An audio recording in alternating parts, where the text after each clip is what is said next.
अस्सलाम वालेकुम फ्रेंड्स। ये एंग्लो नॉर्मन एज पर तीसरा लेक्चर है और इस वीडियो में हम किंग आर्थर, मोरालिटी प्लेस और चर्च कंडीशन के बारे में जानेंगे। तो चलिए स्टार्ट करते हैं आज का लेक्चर।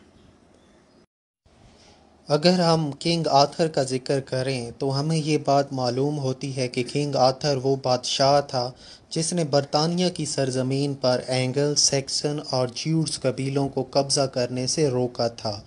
और किंग आर्थर का ज़िक्र सबसे पहले जेफरी ऑफ मॉनमॉथ ने अपनी किताब हिस्टोरिया रीगम ब्रिटनी में किया। ये किताब लातीनी ज़बान में लिखी गई थी, लेकिन इंग्लिश ज़बान की वो किताब जिसमें किंग आर्थर का ज़िक्र पहली दफ़ा हुआ वो थी ब्रूट, जो कि लेमन ने लिखी। ताहम किंग आर्थर और Knights of the Round Table का तस्वुर आज के दौर में अफसानवी माना जाता है। कुछ ये कहते हैं कि किंग आर्थर था ही नहीं, तो कुछ किंग आर्थर को केल्टिक डाइटी कहते हैं। बहरहाल किंग आर्थर की पर्सनैलिटी अंग्रेज़ी अदब में अहमियत रखती है।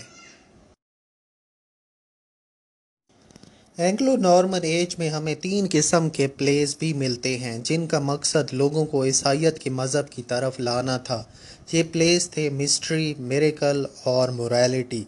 मिरेकल प्लेस में किसी पैगंबर या सेंट के कारनामों का जिक्र होता था और मोरालिटी प्लेस में पर्सोनिफाइड एब्स्ट्रैक्शन का इस्तेमाल होता, यानी कोई किरदार लालच बन जाता, कोई किरदार ईमानदारी बन जाता तो कोई किरदार बुराई बन जाता और देखने वालों को अच्छाई का रास्ता दिखाया जाता। मिस्ट्री प्लेस में किसी बाइबल में मौजूद कहानियों को स्टेज पर दिखाया जाता। इन कहानियों में आदम और हवा की कहानी, आबील के कत्ल और क़यामत के दिन को दिखाया जाता। ये ड्रामे अक्सर चर्च या गिरजाघरों के सामने परफॉर्म होते और जब ये ड्रामे इख्तिताम को पहुंचते तो लोगों से ये दरख्वास्त की जाती या लोगों से ये उम्मीद की जाती कि वो ड्रामे देखने के बाद या प्लेस देखने के बाद चर्च में जाएंगे और चर्च में जाकर इबादत करेंगे। जब हम मिडीवल टाइम्स का जिक्र करते हैं तो हमारे सामने एक नाम रॉबर्ट कॉटन का आता है। रॉबर्ट कॉटन ना तो शायर था और ना ही तारीख दान, बल्कि ये एक बिब्लियोफाइल था, यानी किताबों का आशिक। रॉबर्ट कॉटन ने पुराने ज़माने यानी एंग्लो सैक्सन एज और एंग्लो नॉर्मन एज में लिखी जाने वाली अंग्रेज़ी अदब को जमा किया हुआ था और जब उसकी मौत हुई तो उसके ग्रैंड सन ने बरतानिया की लाइब्रेरी में वो सारी किताबें जमा करा दी। इन्हीं किताबों में हमें 4 नज़में ऐसी भी मिलती हैं जिनका आज तक किसी को पता नहीं चल सका। ये 4 नज़में हैं the Pearl, Patience, Cleanliness, Sir Gawain and the Green Knight. इस बात का सबूत तो हमें मिल जाता है कि इन 4 नज़मों को एक ही शायर ने लिखा, मगर ये नहीं पता चला कि लिखने वाला कौन था। तारीख की किताबों में जॉन मैसी का नाम अक्सर लिया जाता है और टॉमस ऑक्लीव भी एक जगह पर माय मास्टर मैसी कहते हुए मिलते हैं, जिससे ये बात साबित होती है कि शायद जॉन मैसी ही इन नज़मों के शायर होंगे, शायद। बहरहाल इन 4 नज़मों में से द पर्ल और sir Gawain and the Green night बहुत मशहूर हैं।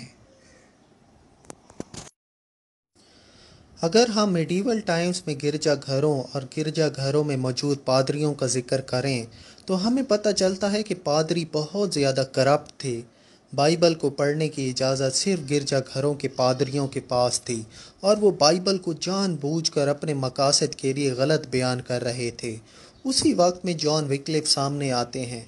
जॉन विक्लिफ ने बाइबल की अंग्रेज़ी ज़बान में तर्जमा शुरू कर दिया ताकि वो लोगों को बता सकें कि असल में बाइबल में क्या लिखा हुआ है और ये पादरी आपको कुछ और बता रहे हैं।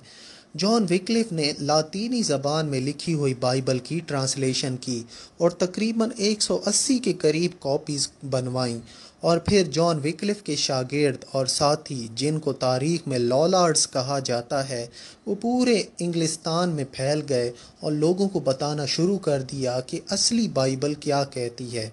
क्योंकि गिरजाघरों की ताकत मिडीवल टाइम्स में बहुत ज़्यादा थी, इसीलिए उनको जॉन विक्लिफ की ये हरकत बिल्कुल पसंद नहीं आई।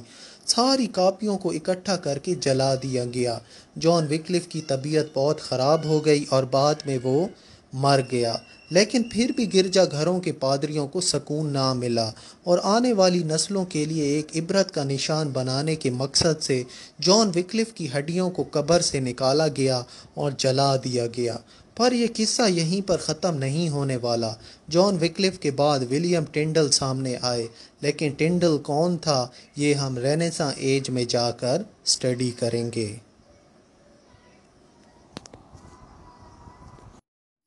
اس کے ساتھ یہ ویڈیو اپنے اختتام کو پہنچتی ہے۔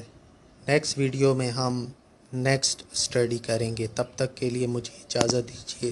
اللہ حافظ۔